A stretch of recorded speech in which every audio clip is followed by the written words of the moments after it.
Member for Kildonan St. Paul.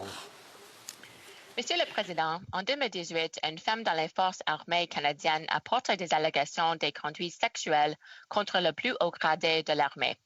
Le Premier ministre dit que son bureau a pris ces allégations au sérieux, sauf que de nombreuses personnes dans son entourage étaient au courant mais n'ont rien fait. Le ministre de la Défense, le greffier de conseiller privé, la chef de cabinet du Premier ministre, et le Premier ministre essaie de nous faire croire qu'il ne savait pas.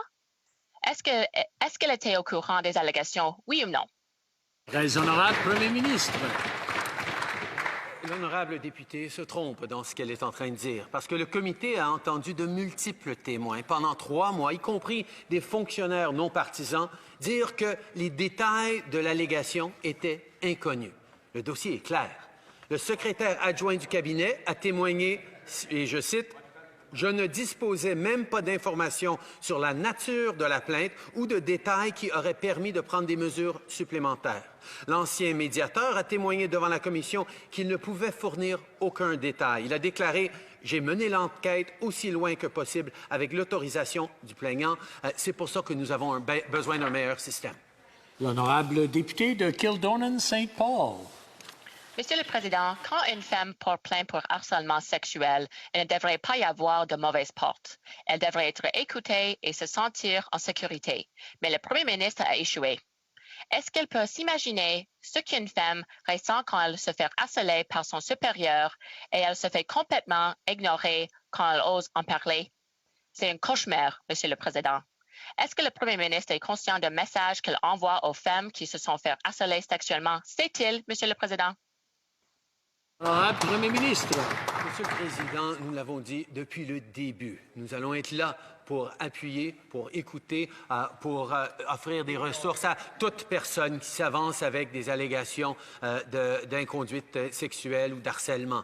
Nous avons pris des mesures concrètes en tant que gouvernement depuis bien des années, mais c'est clair, Monsieur le Président, qu'on a plus à faire et nous allons avoir plus à annoncer très bientôt sur des mesures encore plus fortes pour appuyer toutes celles et ceux qui servent dans les forces armées et qui méritent d'être mieux appuyés qu'elles le sont maintenant.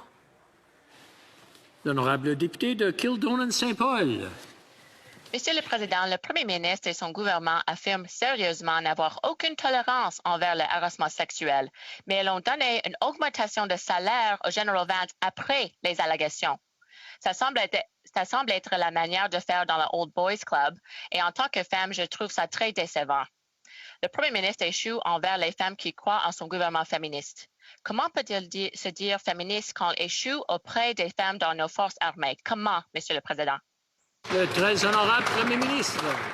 Monsieur le Président, depuis des années, on fait des investissements pour améliorer la culture et la situation de ceux qui sont victimes d'harcèlement et d'intimidation ou d'agression à l'intérieur des forces armées. Mais nous savons que nous avons besoin d'en faire plus et c'est exactement ce sur quoi nous allons continuer de travailler. Nous avons toujours été là en tant que gouvernement féministe pour croire et appuyer les femmes et nous allons continuer de l'être.